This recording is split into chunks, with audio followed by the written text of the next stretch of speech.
It is a great honor and a privilege to introduce Ilana Drukker. Your maiden name was Tikotin. We're here in your beautiful apartment in Yerushalayim in Jerusalem. And Ilana, thank you so much for this afternoon and just being in your wonderful home. So if you could mention about your amazing family, your very, very special family. Okay. I'll start.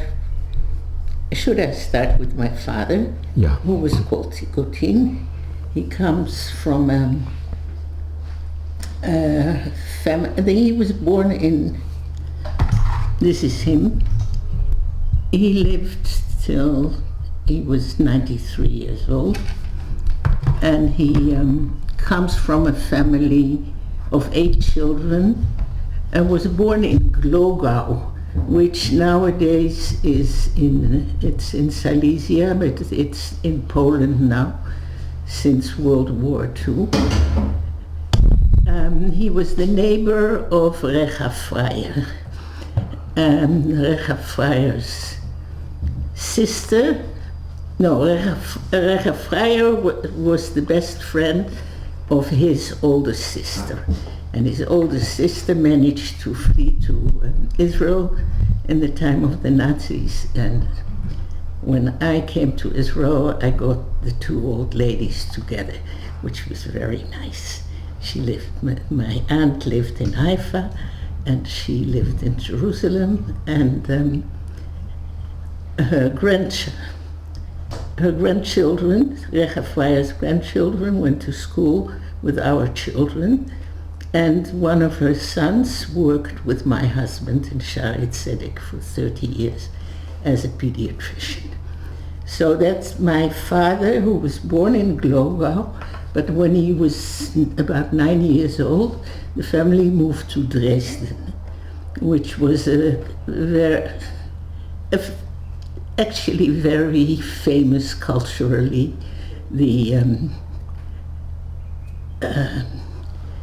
The artists, the architects, and my father wanted to study art, and his mother said there's no money in art, so he went and became an architect. But he was very friendly with the artists of the German existentialists. Now, he was born in 1893. So when World War I started, he had already finished his studies, but of course he volunteered to join the Kaiser's army. You know, the wrong side, but what can we do? And I think that his experiences from the First World War were worse than the ones from the Second World War, because he never talked about it, but he once in a while he used to say, I was the only one from my battalion who came out with 2 eyes and 2 legs. He was in the trenches in Belgium, and his oldest brother was killed, and his 3 best friends were killed. And anyway, and we have a diary which he never showed, but which my nephew found, of these days with illustrations, because he was an architect, so he could paint, and with drawings of what he experienced. And we never saw this until way, way, way after he had died, because he kept it hidden. Now, he wanted art, right? And he, when he studied architecture, he already learned about the Impressionists who collected Japanese prints, and he was intrigued by Japanese prints already at an early stage. And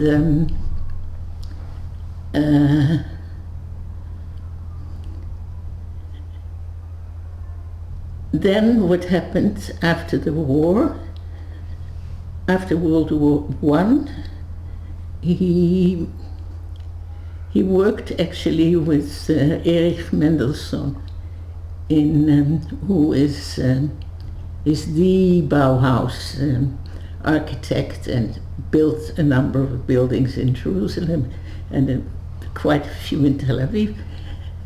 And he worked with him in Germany.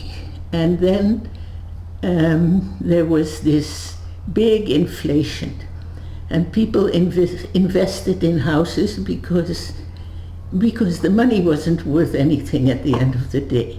And he was a bachelor, and he got all that money. He didn't know what to do with it, or he didn't know, because he was going to go for a year to Japan, which was something unheard of in a traditional Jewish family.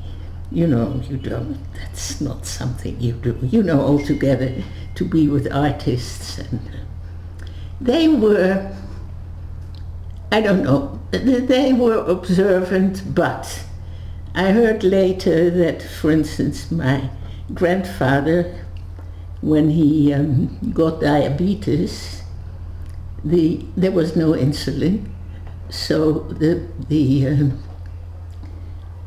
what they had to do was eat a lot of meat. That was the treatment. Now, kosher meat was too expensive, so they let go of the kosher meat. So I was thinking afterwards, how deep did their religion go? But he used to tell me about the Pesach, special Pesach dishes and things like that.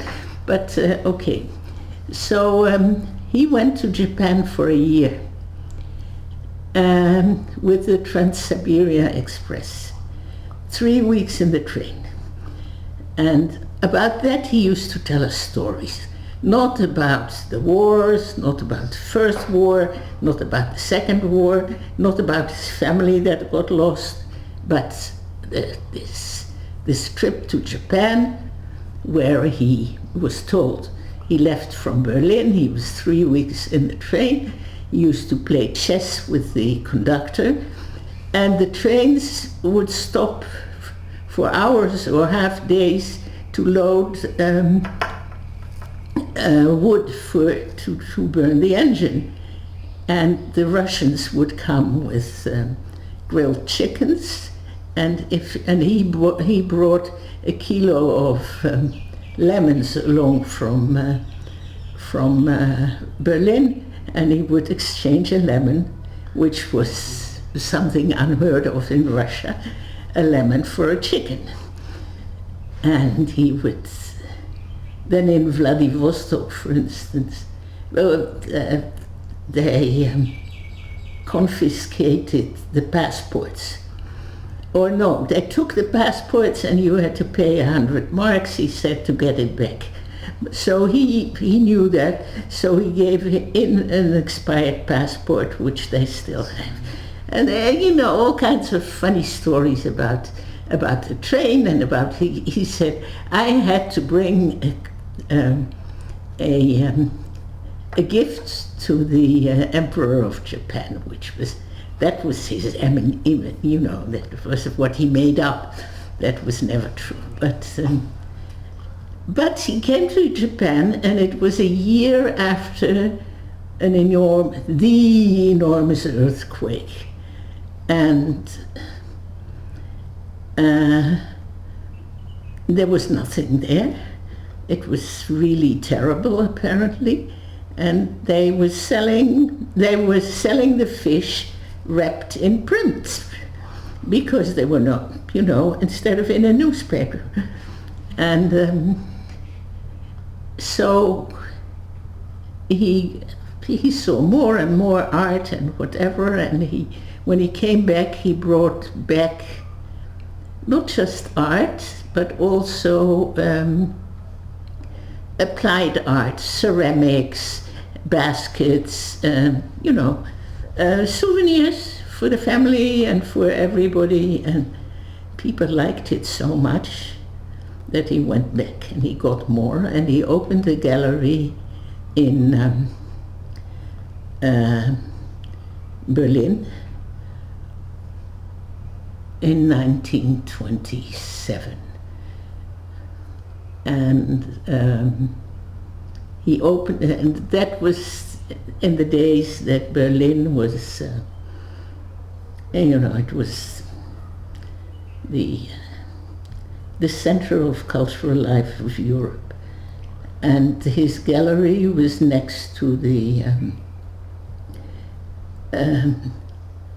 bar of Marlene Dietrich. And he opened this exhibition at midnight with an exhibition on spirits and ghosts in Japanese art. Midnight with candlelight, and it was supposed to be spooky. And we still have the catalog. And so that was Berlin. And then of course it became more Nazi in Germany, and the end of 1932, the person in charge of culture of the Berlin municipality asked my father whether he would be willing to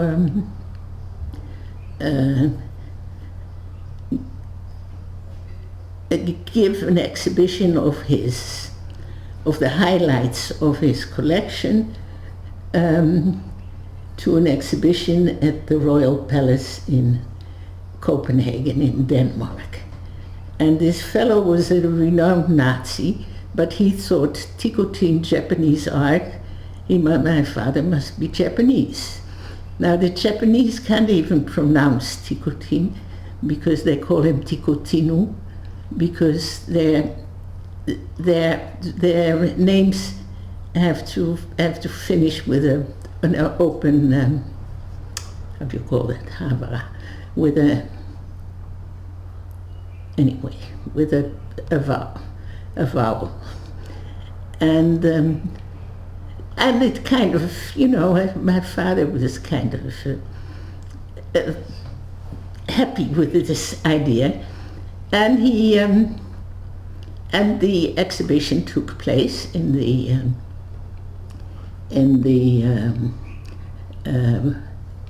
palace in Copenhagen, and a couple of months later, I don't know exactly how long it was, but he went back to oversee the packing and when they closed the exhibition, and he went by train, night train, to Denmark from Berlin, and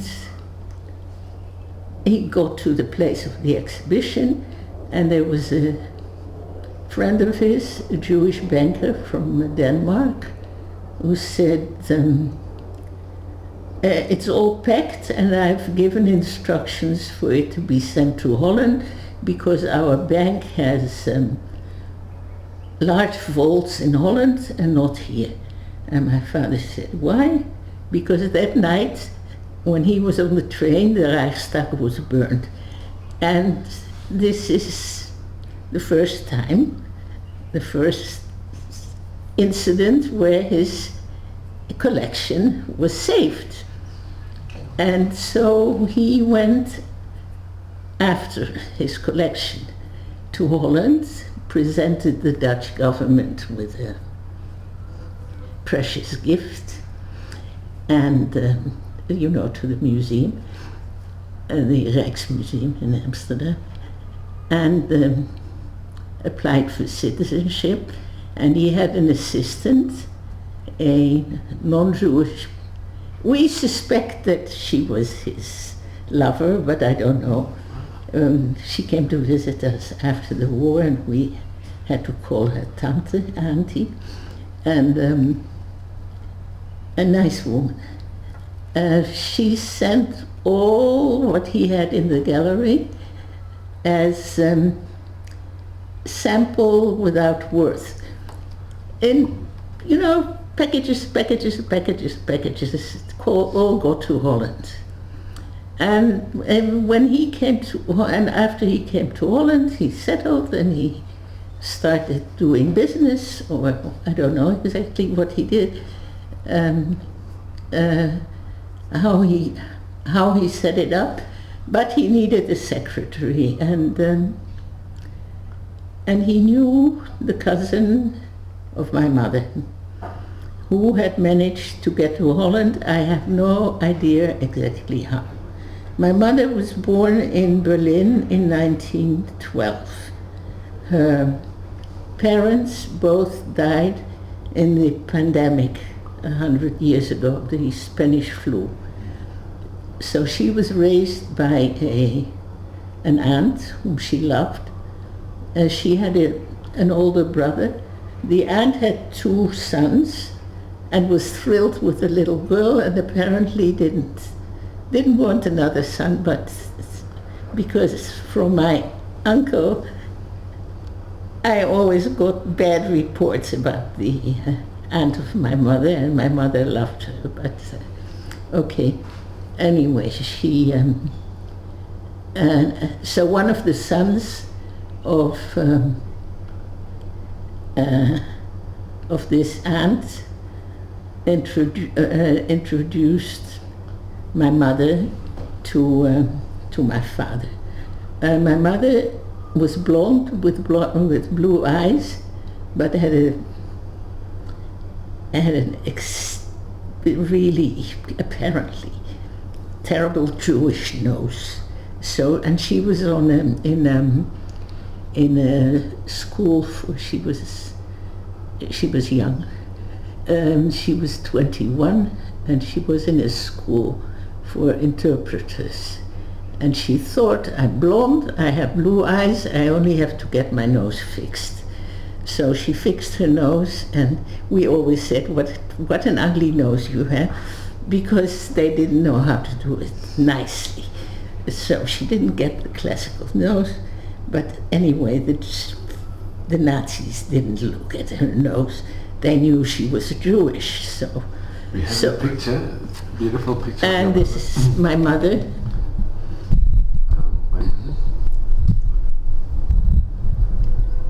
Very pretty, very... My mother was very pretty. And so she was introduced to my father, and she was his secretary and his driver, because he never liked to drive. And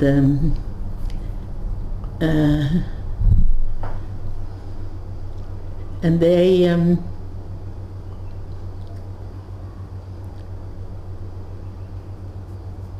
they became close, apparently.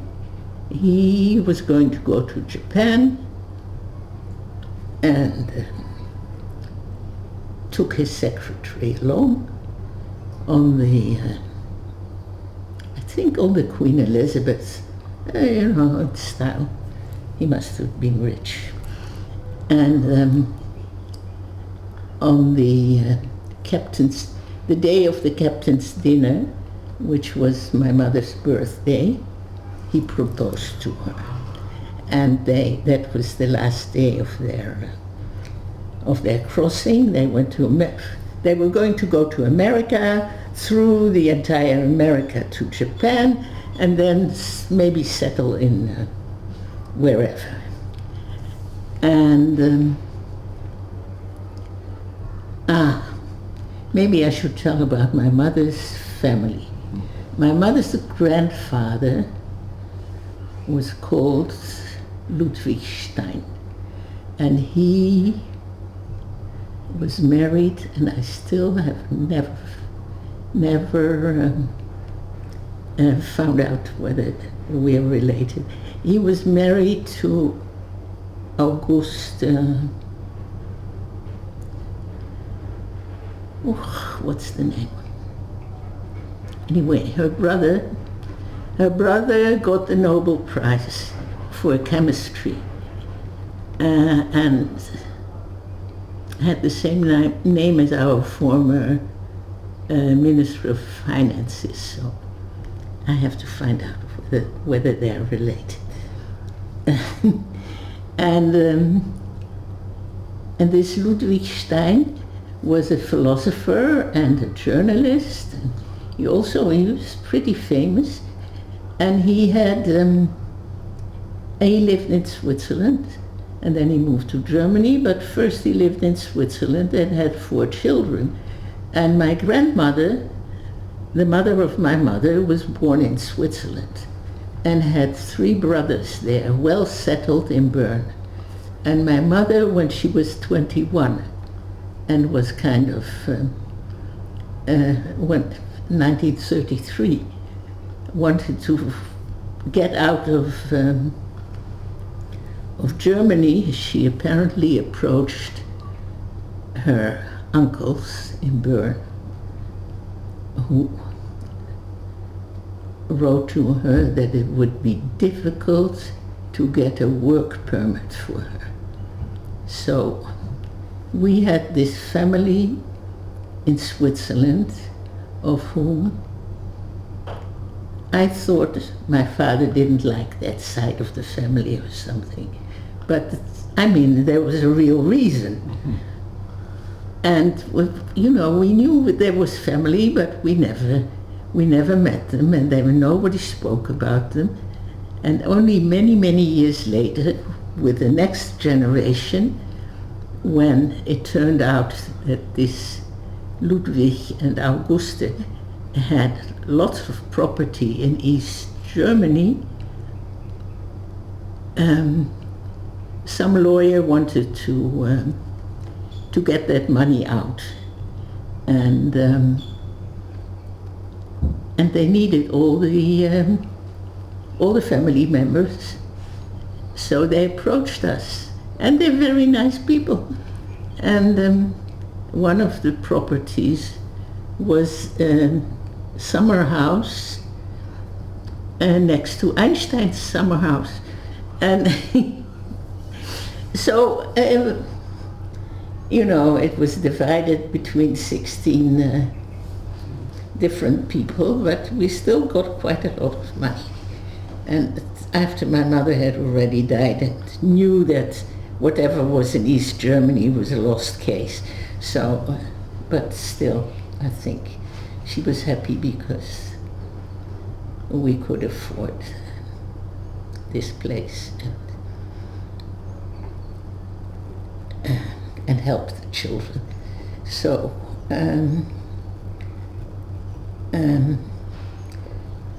so they got to New York and my father said, yeah, well, I must have been drunk.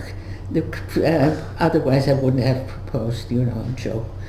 And the next day, they landed, and a puppeteer, a ex-German Jew, whom they had known from Berlin, came to greet them at the port with his puppets, and they said, we're going to get married. And he said, okay, come along. And they were used, to the bureaucracy, and my mother didn't have papers at all in Holland, and they thought, okay, why is he bothering? But it took exactly half an hour at the municipality there. And the only question that might have delayed it a little was whether they had any colored blood, but which they didn't. So they were married, of course only civil married, and at night this puppeteer organized some more friends, ex-friends from Germany, to come to their hotel room, and they had their party, and he made a show with his puppets about their romance. And then they continued, and they went all over the place, and they got, and then they went on to Japan, where they lived for half a year, and my father collected more and more art, and they were going to settle in Seattle. They found that was the nicest place. And then my grandmother, the mother of my father, managed somehow to get to Holland and had nowhere to stay. So they went back to Holland. Apparently I was made in Chicago, but I was already born in Holland. So they went back to Holland, and if I tell people that my parents were in the States and at the end of 1937 went back to Europe, no one can believe it. But Holland was neutral in World War I, so why wouldn't it be neutral again? And it was a mistake, but nobody realized. And our grandmother and my grandmother stayed with us, and then I had a sister. I was born in March 1938, and I had a sister born in May 1939, and then on New Year's Eve. And meanwhile, a lot of his brothers and sisters had already arrived in Holland. So he had an extended family in Holland. And they were going to have Sylvester, New Year's Eve party, which wasn't a religious holiday, it was just a celebration. And that morning, someone came from the rabbinate and told my mother, "Your children are bastards." And she got so scared. They were not bastards. I mean, he just scared her. Because, yeah, of course, they hadn't had a chuppah, but children without a chuppah are not bastards yet. But she got scared, and immediately they apparently took some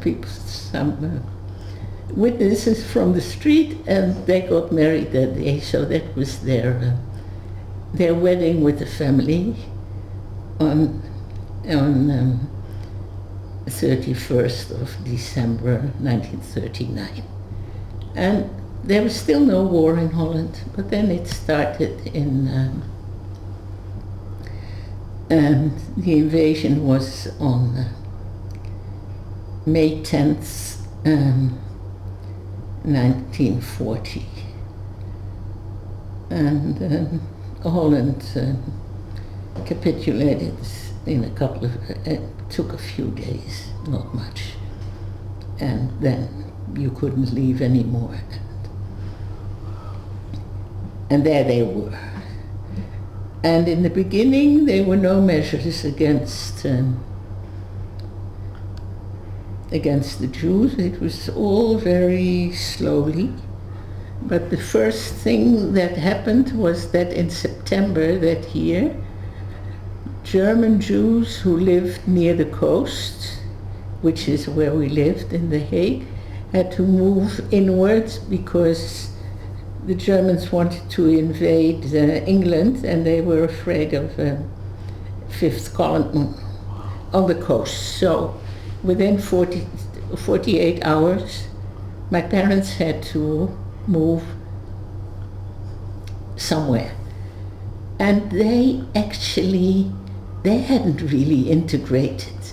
They had their German friends and their German ex-colleagues, or the German, they were in a German a community. And they had no connections with the, well, of course the neighbors and the greengrocer, but no social connections. So somehow my father found a shop in a little place called Alphen. And that's what he rented. And his collection was stored in the vaults of the Rotterdam Museum, and the director of that museum was actually a Nazi, but my father never talked badly about him because he did watch over my father's collection.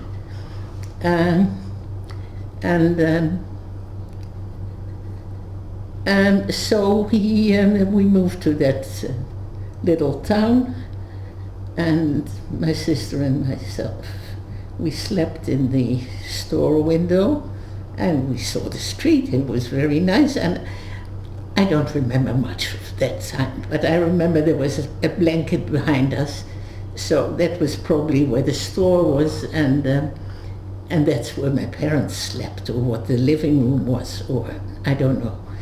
Ilana, can I ask, is this one of your first recollections? Yes. Because you were very small at this time. Yes, I was 3.5, I think. No, I was 2. No, when we moved there, I was 2.5. But I remember, my recollection is that we were that we liked being in that front room and seeing the street, and that I went to a little kind of a nursery school who came to pick me up. My sister stayed home, but I went with them, and they came along with a long stick, and the children had to hold on to the stick, and they went from house to house to pick up children. And one day they didn't stop, and they didn't look, and they didn't pick me up. And that's my first real recollection, because apparently on that day Jewish children were not longer allowed to be in public schools. And it wasn't a school, it was some kind of a framework. So I'm sure my mother made sure afterwards that at that hour I wouldn't be outside. I wouldn't be in that room.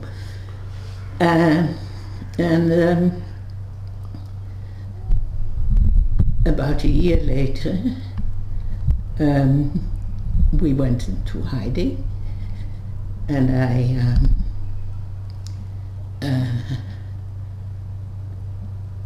I was 4, and it was summer, and we went on a truck, and the truck dropped us, the 2 of us and my father, in the middle of nowhere, meadows and nothing. And we walked along a path quite a long way, because apparently my father didn't want the truck driver to know where we were going, and he was explaining to us that we were going to have a very nice summer in a farm with a family with 9 children, and it would be great fun, and that's where we were going to spend the summer. And I was made in charge of my little sister because she was the naughty one, and he said, make sure she behaves or else. And the or else kind of stayed with me my whole life, because if I don't behave, then something happens worse than being abandoned by your parents, right? And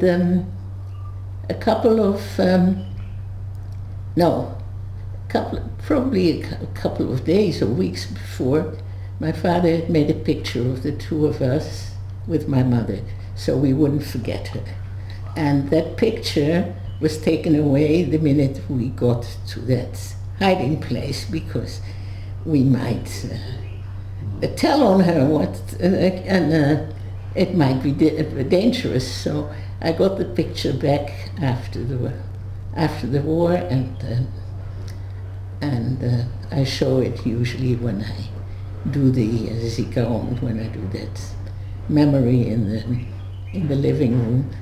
I show that picture. because we were supposed to forget everything. Our parents, our language, we spoke German at home, our everything, what Jewish, whatever. So the first family was a very nice family, 9 children. In the end they had 13, they were Catholic, and the oldest daughter of the family tried to find me about 15 years ago, and managed through the museum to get to me. I would have never found her because they spelled their name in a funny way. I knew their family name, and I couldn't write at the time, of course, but it's spelled differently. Do you remember the family name? Yes, it's Maurits, but they spell it with O-U, and in Dutch it's A-U. And they spell it with O-U, which is unusual. And no, not only, but we're in close contact. I got an email from her today, and she was the oldest of the family, the oldest of the children, and she knew stories about the past. And her children said, "Mom, if you're going to live as long as your mom, you can write 1,000 stories if you write a story every week." So she started writing a story about the Tikotin family, amongst others. And then she wanted to find us. And she did. And she's been to Israel with one of her daughters, and I saw her every year. I was in Holland for Pesach. I went to see her, so we're in close contact. So we were there for the summer, and now I don't know whether, sorry. So Ilana, you were with this family for the summer? No, well, we were there. We were there. And I don't know whether my father really thought the war would be over after the summer, or what's, I don't know. Did you have any contact with your parents? No, none. Of course not. And did you know what was happening? No, we didn't know what was happening. We knew that our parents had abandoned us. And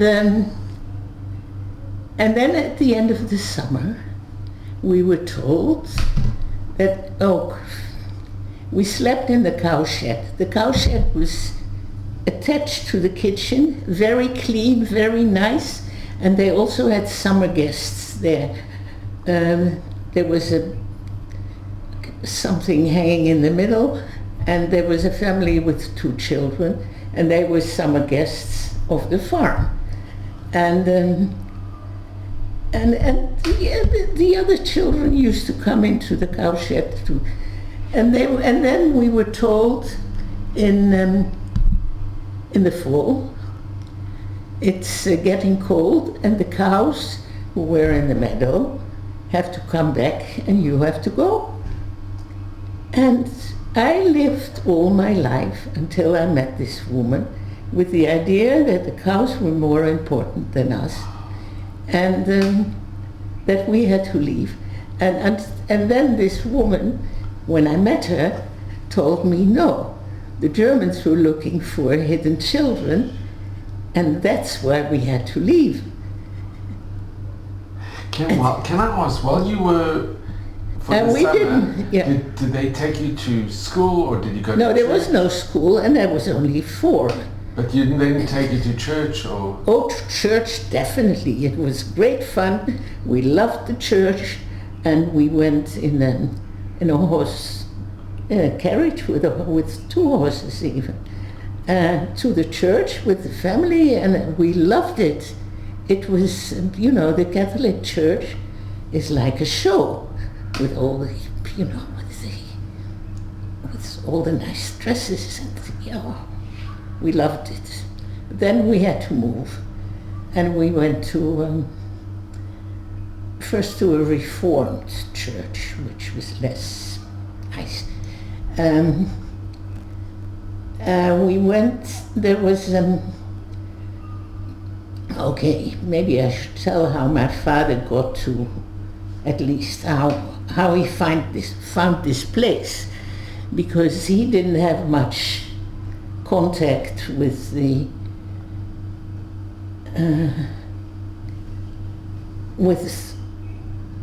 with people, with the Dutch, but the director of the bank in that place, Alphen,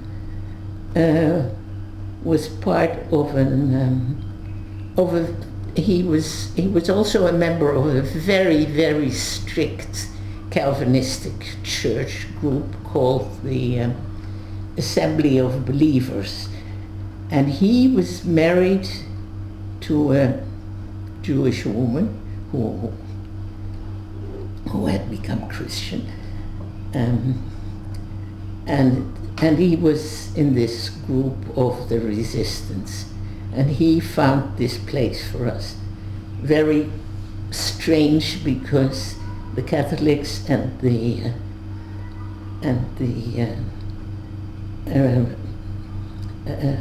Reformed Church, they didn't mix. I mean, they would rather marry a Jew than but anyway, so we got to a relative of someone who was the head of the in that area, the head of the resistance, who belonged to that strict church, and he was a farmer, but he was not married, and that was just not done.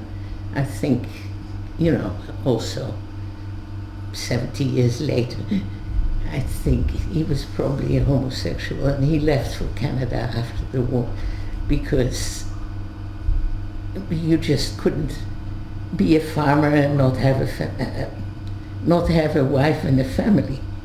And he was doing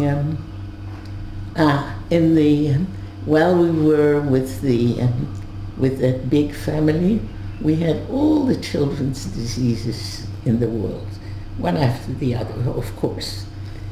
And when we had to move, we had what's it called when you cough? Whooping cough? Yeah, whooping cough. And when whooping cough, you cough, and then you vomit. And we got to this man who was afraid of the shade of himself, really. He put us in a room upstairs, and he locked the door. And we had this place this little potty in which we vomited, and we threw it out the window. And in the morning, when we were allowed out, we used to look at the wall, how we how our vomit had colored it. He was dealing in the black market, and for instance, if a cow had twins, the Germans knew exactly when a cow was pregnant, and they would confiscate the calf, or they would know whatever. If the cow had twins, they wouldn't know, and he could sell the second one on the black market, for instance, right? But there are all kinds of monkey business that I didn't really know about, but apparently that was the talk of the place. And at some point, we got a package from one of my aunts, who was in the Dutch camp in the Westerbork, which was just a transition camp. From there, people were sent to Sobibor, Auschwitz, whatever. And she worked in the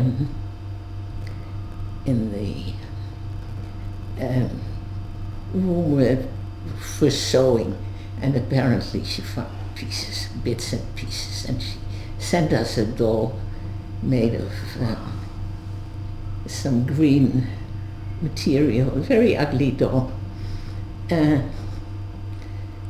But we had a doll. And so they asked us, how are you going to call her? And my sister said, clandestina, which was not a word that a 4-year-old girl would use, right? But it was definitely a word used in that house. How did she know to send it to this address? I don't know. They knew. The resistance knew. My mother knew all the time. My mother, because she was blonde, she worked in the resistance. She knew all the time where we were. She also visited us, and we called her Auntie. Oh, she did visit? She did visit. I didn't know it was my mother. And she visited when you in the summer as well? Yes, she visited. I think so. She said she could go. She could get everywhere. She had a bike, and she would. She was a courier, I think, in the war. I don't exactly know because they didn't talk afterwards.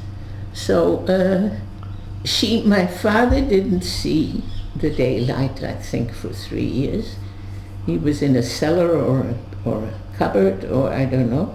But she managed to get around. Were they in hiding together, your parents? No. My mother was kind of free. And not free yet. I mean, she stayed with people from the resistance, but every time somewhere else, and definitely not with my father. So, but maybe she saw him, I don't know. But she did see us, and I knew her. She was everybody was my auntie. We had to call them auntie. And the story was that, at the beginning of the war, Rotterdam was bombed, and the only place that was really bombed. So we were the children of parents who had been bombed. And if I talk to other hidden children from Holland, they all have exactly the same story from the bombardment in Rotterdam. But were you born? You were actually born in The Hague? In The Hague. It had nothing to do with. We didn't live in Rotterdam, but that was the story. It was a very plausible excuse. Huh? Because it was bombed so much, and it was the story that everyone had. I didn't know, till much later, that everybody used the same story. And so we ended up in 12 different places in the course of the war. We usually were allowed outside or with the family, and then if a neighbor came in and told me, you haven't washed your eyes today because they weren't blue, and our hair they took care of, it was peroxide. But the eyes they couldn't do anything about. So if someone said, you haven't washed your eyes, I knew that I would sleep somewhere else. So we were moved and moved and moved, and the resistance took care of it. And the fellow in charge, very much in charge, was a man who abused me. He didn't rape me, but he used to tickle me, and I was afraid of him.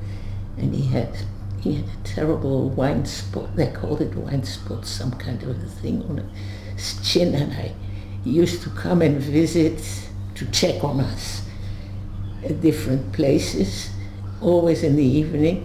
And I used to go lie on my sister so he wouldn't get to her.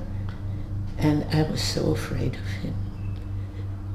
But I didn't tell anyone, and I was kind of in his hand.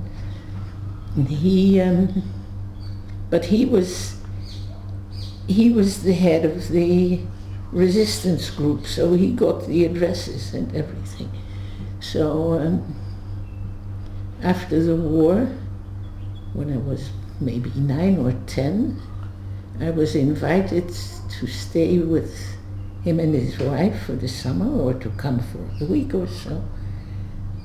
And I didn't want to go, and I didn't know how to go about it because I couldn't tell on him. And so I cried and I cried and I cried and I cried. I don't want to go, I don't want to go.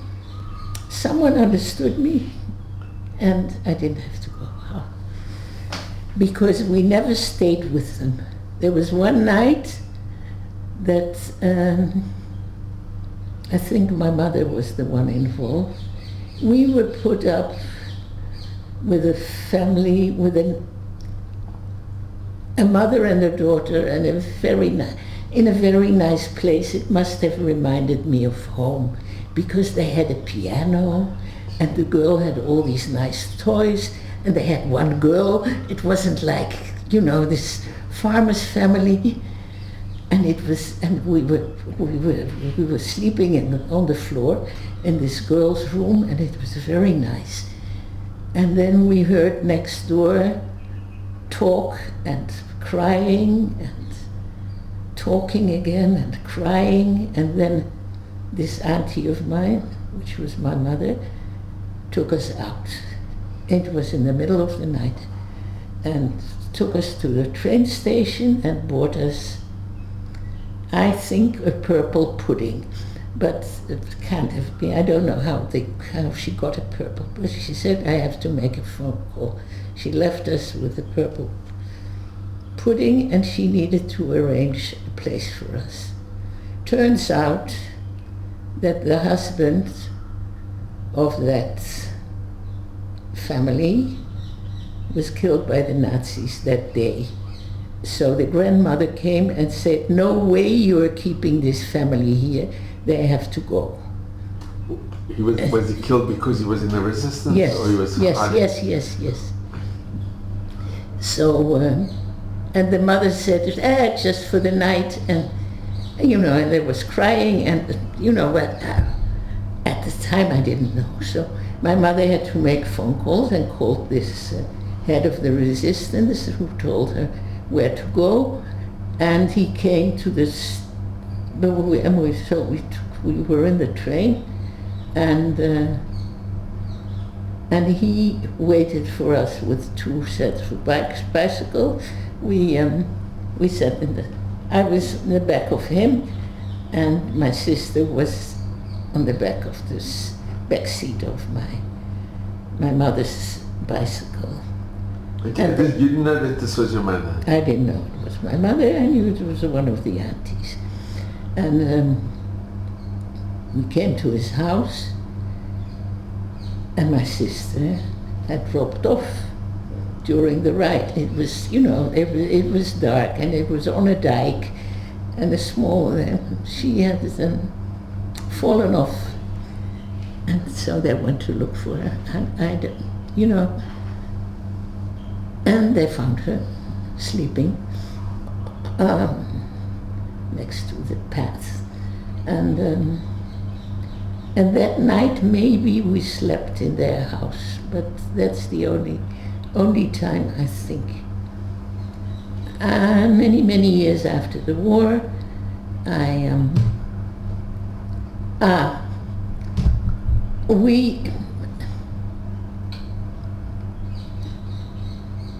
actually, my father insisted that this man would be recognized by Yad Vashem, because he saved not only us, but many other people and whatever.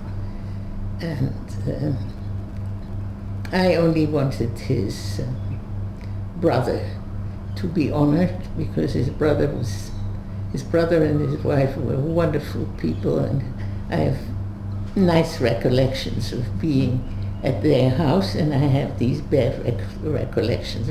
But I didn't talk, so nobody knew.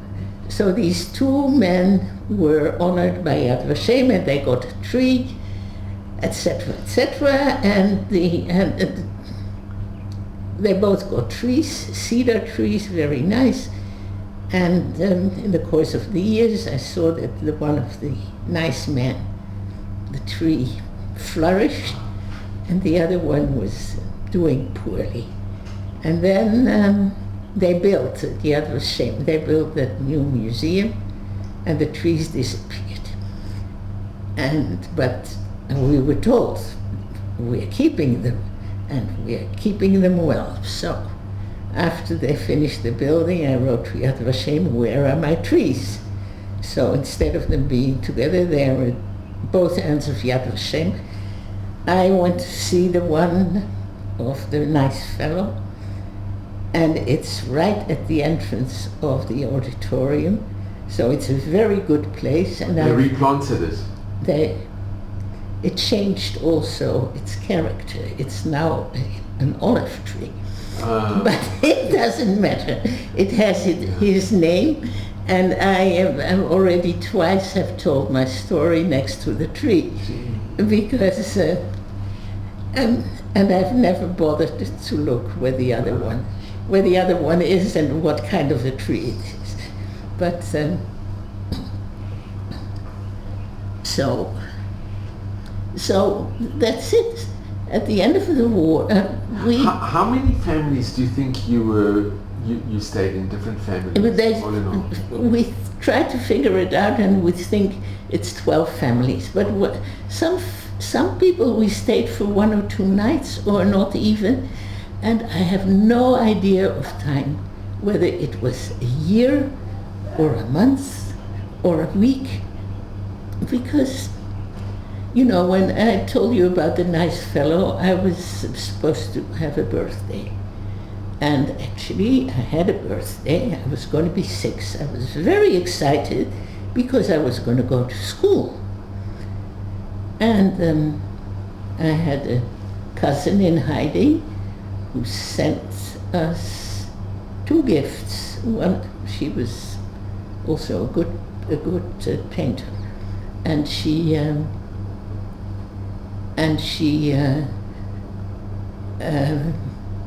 made us a lotto. You know what a lotto is? When you have to. So we still kept the boards, and I don't know where all the little ones have gone. And she sent me a ball made out of an old sheet filled with newspapers, and on the outside she had drawn with chalk pictures, so that disappeared soon. But I was the queen. I was in the middle of a circle, and there were children around me, and I was the one who could throw the ball to. And I remember this so fondly. It was a beautiful day. It couldn't have been. It was the beginning of March. I mean, it's horrible in Holland that time of the year. But okay, it was sunny. It was nice. I was in the middle of the circle. I was going to go to school. All of a sudden, they told me, no, this wasn't your 6th birthday. This was your 5.5th birthday, because they couldn't send me to school, right? And then, towards the end of the war, I did go to school. There was a tiny school with 2 classrooms, one for 1st, 2nd, and 3rd grade, and one for 3 rows, and one for 4th, 5th, and 6th. So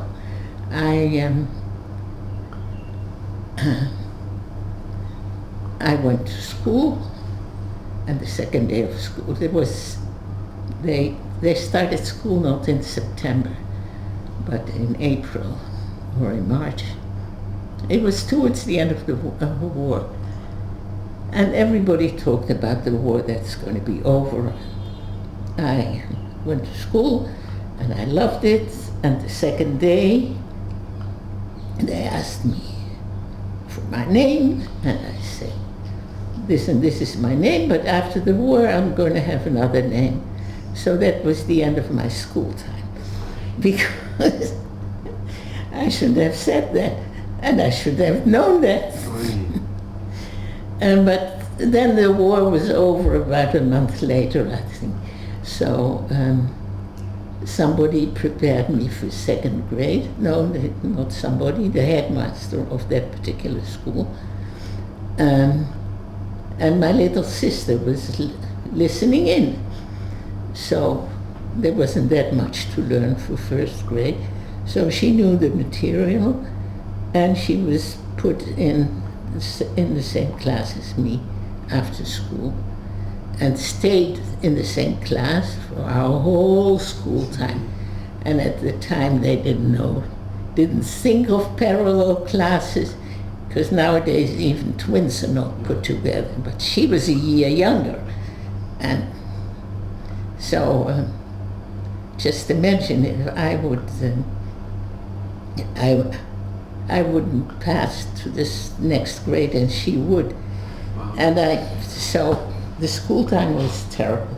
We were apparently very good friends and depending on each other during the war, but during the school time we quarreled and we hit each other, and we were just terrible because we were too much together. It was not a good idea. But being together in hiding, it must have made it... It would have been very difficult if you would have been alone. In a way, it was very... Thank God you had your sister that you could... Yes, but in hiding, but then afterwards, no, anyway. So... And at school, how was the relation with the other children, the other Dutch children? No, my relation with the other Dutch children was perfect. I had friends, and my sister dragged along. She was the little one, and they didn't want to play with the little one, but she dragged along, so it was a nuisance. She was a nuisance. But then when I came to Israel, we became the best of friends. As soon as we were apart, and she was the best auntie I could have wished for my children. She was wonderful. Now what I'm talking about, King! What happened when the war ended? How did you... Yeah, okay, when the do you war remember ended, I remember the war ended, and we were at the family where we had to say prayers. All the time we changed churches. No problem for children, apparently. But that was with a family where they did Bible reading after every meal. And we had to pray at night, say this prayer everybody says, and also ask that the war be over and that our parents, and we would find our parents again. Now, we were dreaming of parents, Dutch farmers. So there came these two Jewish people who didn't look like the farmers, and they spoke German. Now, we didn't know what Jews were, but we definitely knew that we didn't want anyone who spoke German as parents. So we didn't want them. Did you know that you were Jewish? No, we didn't know what Jew was. We didn't know what, we were not supposed to know what a Jew is. And I remember that almost a year after the war, a neighbor asked me, "Are you Jewish?" And I said, "What's that?" And that's when my parents decided to send us to the Sunday school that the Jewish community had, or the shul had. And I went to that. But can I ask, when your parents came? Yes. I didn't want them. We said we wanted to stay with the family where we were, or move around. Did they say we're your parents? They said, "We're your parents." I said, "I don't want these parents." And your sister as well? And my sister as well. We didn't want to know anyone who spoke German. Did they speak a bit of Dutch as well? No, they spoke a lot of Dutch, but we didn't. They didn't at the time. They didn't. And my mother definitely, because she worked in the underground and she was at the interpreter's school, so she really had a flair for languages. She was very good in languages, so she definitely spoke fluently Dutch, but amongst themselves they spoke German. And we didn't want to hear that, and we didn't want to know that they knew German. So I think that was hard on my mother. Then what happened was that we were one of the very, very few family units in Holland that remained totally intact. 2 parents and 2 children. That was unheard of. So we became a kind of absorption center for all kinds of real miskinny. That's unfortunate. Ilana, can I ask, when your mother and father came, they must have wanted to hug you and... No, they didn't dare. They didn't dare come close. But here, your father seeing you for the first time in all these years. Yes, they didn't. They kept their distance because we didn't want to. We went away. This is after the war? Yeah. This is after the war, but we didn't want to see them. So what happened on that day? Did they take you, or...? I think they didn't take us on that day. They took us a little later. I don't remember. But weren't you happy that you now had parents? No. Or? I didn't need parents. We weren't used to parents.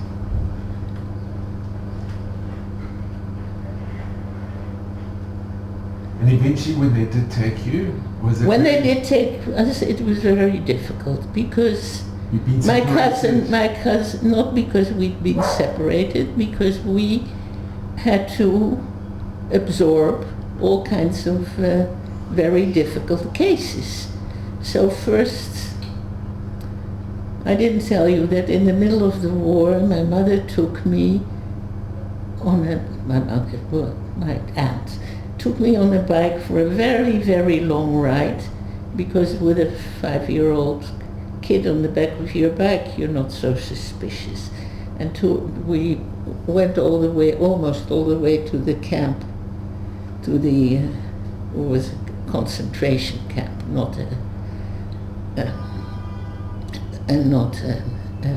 what's it called? They were just, that's where the Dutch were concentrated. We were supposed to pick up my cousin. I didn't know. I was on the back of her bicycle. Was it going to Westerbroek? Huh? On the way to Westerbroek? Yeah. And towards the end of the trip, someone gave my mother another bike, and she managed, I never did, to drive 2 bikes and also have a kid on the back. And when we got to Westerbroek, she left the bikes at the entrance of the kitchen, which was the only place where, products go in, and the only place where you can go in illegally. And I remember that I played on the floor with a cook who was called David. And probably it wasn't a cook, it was some boy who helped, some 14-year-old, but for me it was a big boy, and it was very nice. And I played on the floor, and my mother was supposed to pick up, she had an address for the daughter of her very best friend, who was the daughter of a German photographer, very well known. He did all the photographs and films of Westerbroek. There's the one of that girl looking out of a train. Well, it's one of his. He was a famous photographer, and he was a friend of my father. But the mother was the best friend of my mother, and they and their daughter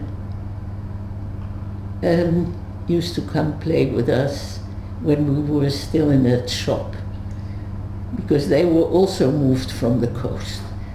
And they had 2 boys and then the older daughter.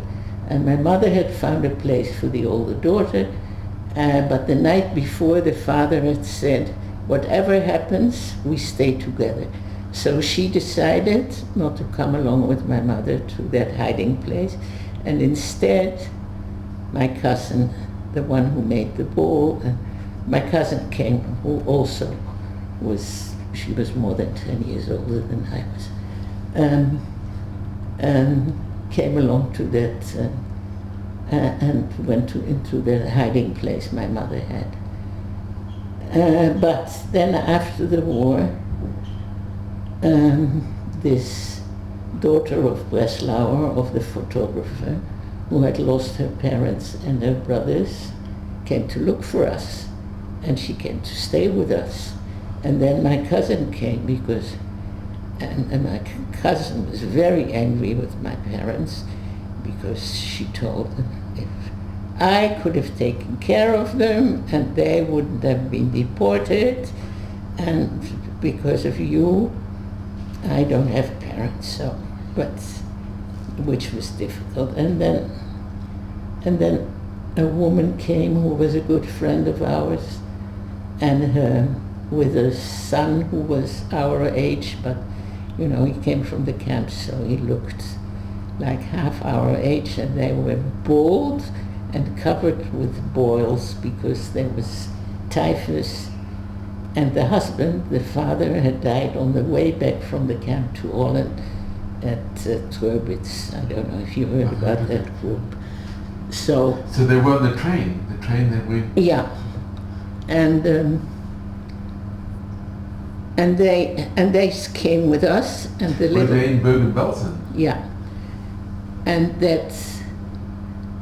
that boy drowned in a canal next to our house the week they came. And the mother had just become a widow. And my mother, who had looked towards the end of the war when everything would be good, and then at that time they also heard who had died, and my cousin was there, and we were in a village, and in the middle of once a day, my sister and I had to go with a bucket to the center of the village, and we got food, either a soup or some porridge. It was either sweet or whatever, and for every family, every person in the house, you got a ladleful, and we walked back. And my cousin used to come along to look at the lists of the Red Cross and looking for her parents. And she never saw that the Red Cross had the lists of people who were released, who were coming. And then all of a sudden the Red Cross came to the house with a little suitcase, and it had the wedding rings of her parents and a skirt, nice skirt. And my cousin went to her room and told them that the parents were dead. And my cousin went to her room, put on the skirt of her mother, and went out. And my father said, who had just heard that his brother had died, my father said, "Where are you going?" And she said, "I'm going out to dance because that's what my mother would have wanted." And she was so right, and my father was so right, but he was so angry. And he never got angry, but that's the only time when I really saw, that was what I call the Shoah after the Shoah, because we managed during the Shoah. We adapted. We had each other, but after the war it was worse. So my mother collapsed. She couldn't take it. you know, everybody had died. She had no more friends. She had no more relatives. And, well, she had one brother. And so she collapsed and she was hospitalized. And one of the doctors told my father, if she gets pregnant, she'll be okay. And indeed, all of a sudden she was happy again and feeling this new life. And she went to England to see in the 8th month, covering her belly with a big coat, because if you went to England and the child would have been born there, it would have been British, right? So she went to England to see her brother and his wife and the little boy they had, and returned with a bike for me and came back, and then she had the baby, my little sister, who was born in May 46. And then, I don't know, they didn't think about it, but then she got into a depression after birth, which is very common. But she never, until I married, she was not well. She was in and out of hospitals, and she was, you know. And then the wife of this fellow of the bank told the authorities that my mother was crazy. And then, you know, there was this law for the best of the child. Someone came to tell us that we could go back to our hiding place because it would be better for the children, right? And but my father didn't. He said, "You are never and ever going to talk to that woman again." Now this woman, she was Jewish originally, right? Yeah. They had one son who was a bit strange and became a psychiatrist. And the son was Jewish, had a Jewish mother, right? Now this son, after many years, got married, had a daughter who made Aliyah together with my nephew, and lives in Israel.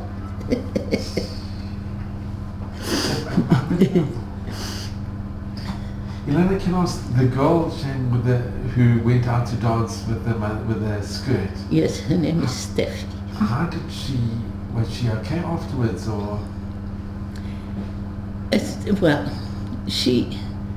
It's so tragic, really. She was with she lived with us. She was a kind of a babysitter for us because my mother was hospitalized, right? And she, and my father wanted her to learn a trade. If I was 7, she must have been 20 already. So she spent her teenage years in hiding. And she wanted to, you know, everybody danced after the war.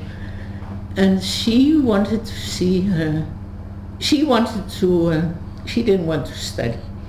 And my father was very disappointed because in his family people studied.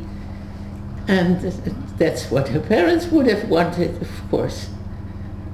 And she had a brother who was my favorite cousin, who was sent from Germany to a boarding school in England. But then, when the war started, he was enemy alien, and he was sent on a convict ship on the Dunera, if you've heard about the Dunera boys. Well, he was on that ship. So he was a kinder transport in the beginning? No, in the beginning, he was before the kinder transport. He was sent to boarding school in England. Then they sent... And then they sent him with the convicts to Australia. And she, you know, that was her hero, that was her older brother. She wanted to. So My parents, my father and another brother who had survived in Holland decided to let her go to visit the brother. Now the brother happened to have just married. On the boat she met a very nice French Jewish boy and was very much in love with him. And they got to Australia, and the boy got a brain tumor and died within a month. And she got to her brother when he was just freshly married, and she really felt like, third wheel, fifth wheel, whatever. She was intruding. She wasn't, so she came back to Europe and met a sailor on the boat, and she married him, and it was actually, he was a nice man, but he was simple, and he was not Jewish, and they lived in England, and she died. They had two boys. One committed suicide, and the other one I'm in contact with, and she died. She had cancer and she died, and her husband died about a year ago, and I went to the funeral on Zoom. But Ilana, really, after the war, there was such... but you see, that's what I call the Shoah after the Shoah. That's the suffering, because we didn't have a mother. We had a mother, but she wasn't there. And then, thank God, by the time I got married, somebody found the right drugs for her, and she became a wonderful grandmother. But then my sister, I took my little sister to Israel. I came here on the Machon, you know what the Machon is, and I stayed. And where did you meet your husband? Oh, much later here. But you came by yourself to Israel? I came by myself. How old were you? 18. And because home was no home, with all kinds of terrible caretakers and whatever. And my refuge was my father. My father. Must have been difficult. My father didn't want me to go, and my father, never mind. My father, when I was 17, wanted to send me to Japan to study the language and art for 7 years. I don't know what the 7, whether it's some magical number or whatever. And I said, no way, I'm going to Israel, because my second home was in the youth movement. That was my home and my safe place, which youth Habonim. And that saved me, I think. And so I went to Israel, and then 2 years later, my sister was also on the Machon, but she didn't stay. She had already met her future husband, so she went back to Holland, and he studied medicine. So by the time he finished studying medicine, they were already too settled in Holland to make Aliyah. And and my sister, my little sister, who was I used to care for her because she had no mother. And she was my favorite, and with the other sister I used to quarrel, right? So I took her to Israel, and she went, because I also said, I came after school, and I said, if she really wants to integrate, she has to be here in high school, because afterwards it's difficult. I still don't read Hebrew as easily. I've been here. Has it been? Not yet. But almost 66 years. And I still don't read Hebrew as easily as any other language. German, French, English, Dutch, you name it. But the Hebrew is still more difficult. So I said she has to be here in high school, and I took care of her. And she was here during high school. And then after she finished school, that was the time when my mother got the proper drugs and she, the only thing she wanted was to spend at least a year with both her parents, which she had never had in her life. On the other hand, her whole class went into the army. So she was a bogedet. And that's a phenomenon which I've seen with so many people who were born around that time in 1946. They were, they were also the memorial light for the 6 million, but they also had to be so perfect to please everyone and to be, and she, she was, on the one hand, she had to be with her parents. On the other hand, she had to be here. And she couldn't take it, so she committed suicide. Oh, yeah. Now, I don't know if that was because my mother was not well when she was conceived. I don't know. Nobody knows. And they kept my mother very safely for a couple of years, and then 8 years later, my mother also committed suicide. And those two suicides, for me, they're the casualties of the war, because the aunts and uncles and the cousins and whoever who perished, I never knew them. I was too young. But for me, they were, and that's so that was my Shoah after the Shoah.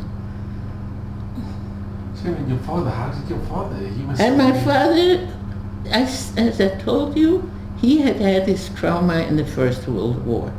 He was wonderful till the end. He was like a rock of. He was beside of them. Did he come and visit you often? Oh, he came until the age of 91. He still traveled alone, and then I wanted to keep him here, and he only wanted to go home. Want to go home, live on his own, right? And I took him back, and I wanted to prove that he couldn't do it. And I found a stupid woman who was willing to stay with him 7 days a week, 24 hours a day. So she was she wasn't retarded, but a bit slow, and she wasn't a really good caretaker, but that's what he wanted. Okay, so he was in his home with this woman. And where did he live? In which city? In Switzerland. In Switzerland. They had moved to Switzerland. And they didn't want to stay in Holland after what the Dutch did. Did he get his collection back after that? Okay, so his collection was returned to him after the war, except for a great part which was stolen. Towards the end of the war, it was stolen. And, we had survived, so never mind. And 5 years after the war, and I remember there was a police car in front of our house, and I said, "What's that?" The police came with pictures of smugglers who were smuggling Japanese art across the border to Belgium. At the time, there were still borders. And they had waited 5 years. And they were and my father was the expert on Japanese art, so they were showing him pictures, and he knew what the next picture was going to be. And he said, I know this stuff, and it turned out it was his. It was all returned to him. And then the Dutch government imposed taxes on property, not on your fortune or not on money. And he said, it's my collection and I don't have money to pay, and I don't want to throw it on auctions because it's going to be dispersed all over the world. And he had a good friend who was the nephew of Van Gogh, also called Vincent, the son of Theo, the son of the brother of Van Gogh, who had in his house, I remember, he had all these pictures of Van Gogh in his house, and he was in the same position as my father. He didn't have money to pay, and it was this tax fellow who said, well, art is worth what the fool is willing to pay for it, and you are taxed according what the fool is willing to pay for your art. And Van Gogh had become expensive meanwhile, so they were both discussing what are we going to do, and so this Vincent, he was an engineer, was a nice fellow. He gave his collection to the state, to Holland, to the state, and they built the Van Gogh Museum in Amsterdam. And that's from his... It's from what he had at home, of course. I've been to the museum. Huh? I've been to the museum. Yeah, no, but that's what he had at home. And my father said, there's no way it's going to the Dutch. Because they, also, my father applied for citizenship in 1933. And we got the citizenship in 1954, after 21 years. And I was, we all were born in Holland. And we were nothing, we were stateless. So my father needed to travel, and he had to, if he wanted to go to Brussels for a day, 2 hours in the train, 2 hours back, or for a day, he had to wait for 3 weeks for a visa. And he used to sit in line at the consulates, and after came. Ilana, what did your father decide to do with his collection? It's in the Haifa. So I know. Okay, how did that happen? Okay, so I came to Israel in 1956, in the summer. And 3 months later, a war broke out. Now, my father hardly agreed to me going to Israel, but being in a war zone in the Levant, his favorite daughter, maybe not his favorite, but his first daughter, in a war, after having survived the World War, Both World Wars, both? No, but me. I had survived this war, and here I was in the,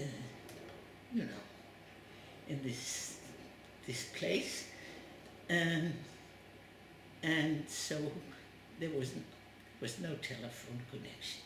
I got this telephone call, this telegram, please come home. Now, 18-year-old, ma piton.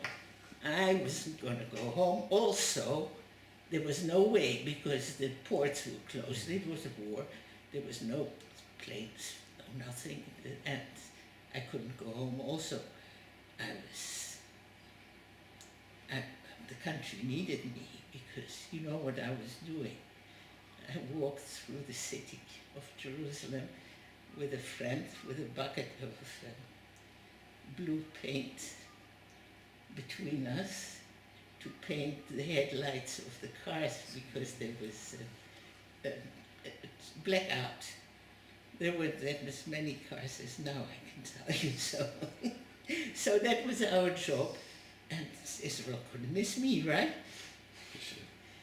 And so he didn't take no for an answer, and he took a plane which was very unusual at the time, the first plane that landed, which meant that the war was over.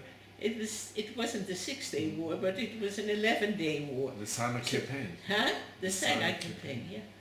So he came to collect me, but there was no war. And he was thrilled by the country. First of all, he could speak German without being afraid. You know, it was still his language. That's what he was, you know, he was an older man. My mother was 19 years younger, but he had lived till 33. He was 40 when he left Germany. German was his language.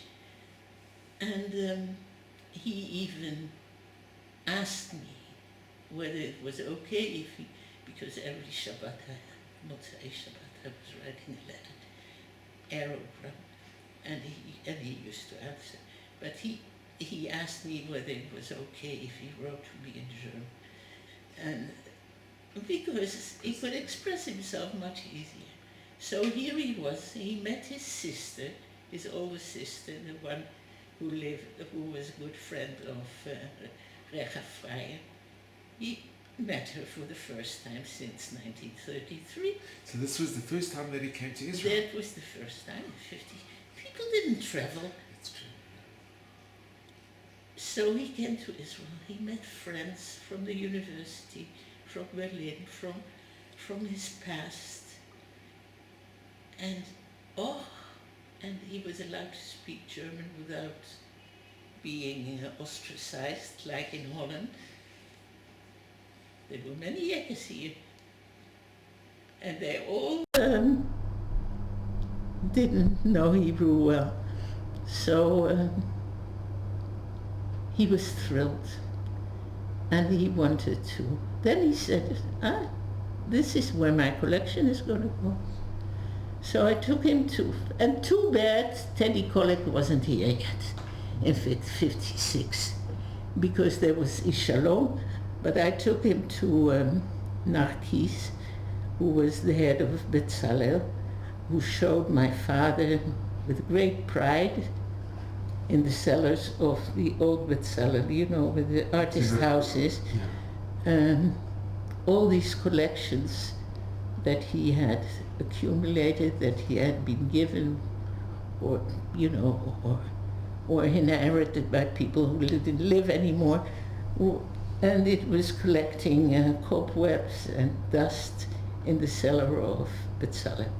It didn't make a good impression, because my father wasn't going to give this, so it would just sit somewhere. It was for educational and for whatever. So since also my aunt lived in Haifa, he got to Haifa and he met Abba Hushi, who was as charismatic as Teddy Kollek. And he wasn't interested, he wasn't really interested in art. But the city was clean, not like now. They didn't have wild boars. And he took my father at 5 a.m. to see how they cleaned the streets, and then all these little parks he had accumulated. In Jerusalem it was dusty and disgusting here. It was a village, and were you here? I was first here in 75. No. After the 6-day war, the city changed. Yeah. So that's it. So it became Haifa. So that's where his collection went. And they gave the... No, he had a friend, Dafka his niece lives here in the building. He had a friend, also a German architect, who built part of the left part of it. It was like a gallery, and it's a beautiful position, and it's by the governor's house. Huh? It's right by the governor's house. It's a magnificent. It's one of the prime positions in Holland. Yes. And then the Dun Hotel built this round thing in front of the view. Yeah.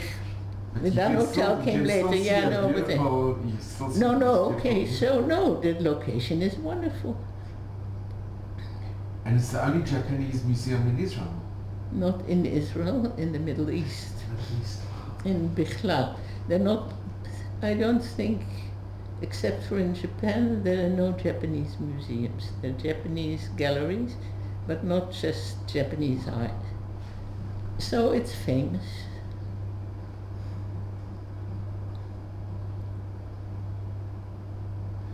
Ilana, can I just ask you, it's a difficult question, but when you did go back to your parents, when they took you back, you and your sister, did you develop a closeness with your mother and your father?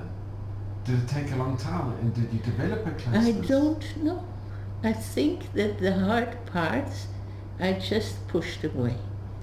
I don't know, because I do have vivid memories of some of the things that happened way before, and for instance, I have a black hole about my school time. No idea. Because it must have been bad. I didn't like school, but I don't know. And I must have pushed, it's somewhere. Maybe some psychologist can pull it out if I want him to. But maybe it was also self-preservation. A mechanism to... Yeah, it was my mechanism to deal with it, to not remember how terrible it was. But having discovered that you have parents, did it make you feel happy? No. A child who's not used to parents doesn't need parents, or doesn't think it needs parents. And I didn't go to school. I was with my sister at this place and this place and this place, sometimes with children, sometimes without children. I didn't think parents were a necessity.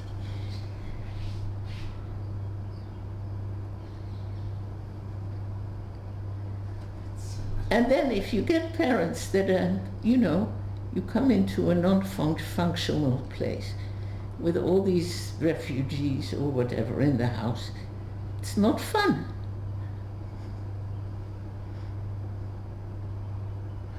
Then how did you manage to get involved with Habonim and the youth movement? So there was this girl who asked me whether I was Jewish. So my parents sent me to Jewish school. There was only a Sunday school. There was nothing. There wasn't a Jewish school. And where were you studying? In The Hague. Oh, you went back to The Hague. And so there was this teacher who was stupid, if you ask me, because he was used to children in the camps who knew about a Jewish life. And I didn't know what a mezuzah was, and I didn't know what a challah cover was. So he ridiculed me. And I I went there for once, and I said, and in school I wasn't that stupid. So I said, I'm never going back again, and I don't want to be Jewish. Because what for, Or I never want to be Jewish, something like that. And then again, German immigrants, ex-immigrants, friends of my father, they had a daughter who was older than me, and she was collecting little kids from Jewish kids that didn't know they were Jewish, and it was a little group, and they joined Habuni. It was just by pure chance. And then you made friends. And Yes, and they were there. I felt very comfortable, and I was in the and then I married a man from Bnei Akiva.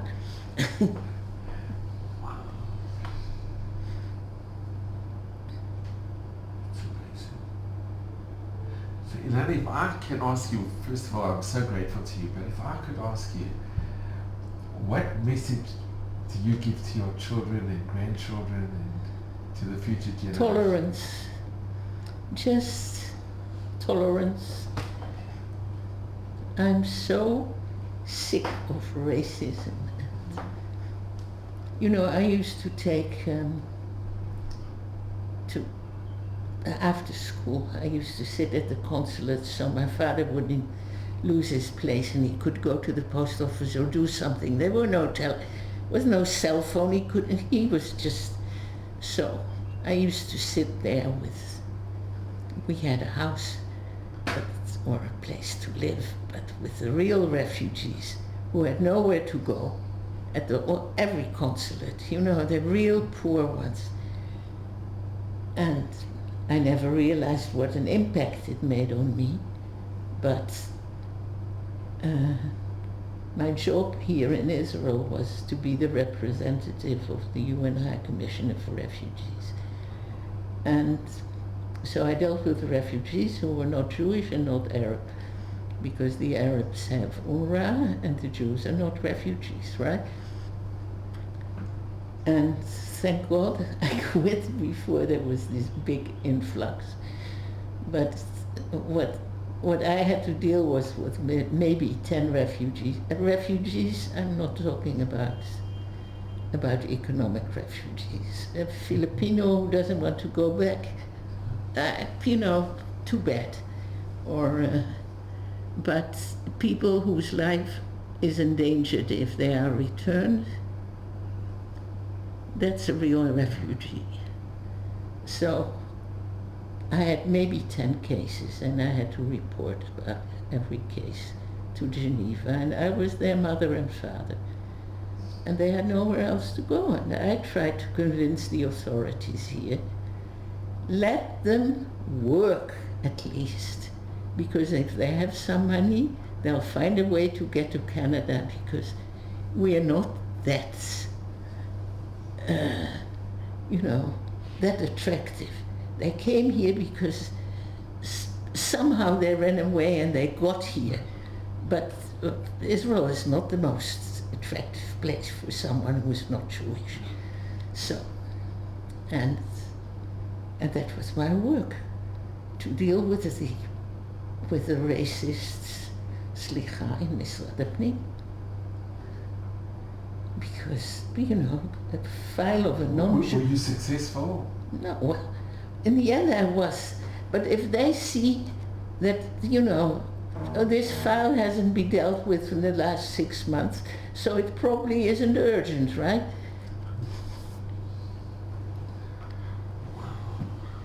And so I'm teaching. A bit of, you know, understanding. And Israel is signatory to the Convention on Refugees, which was actually created for the Jews after the war. And we don't live according to it. Please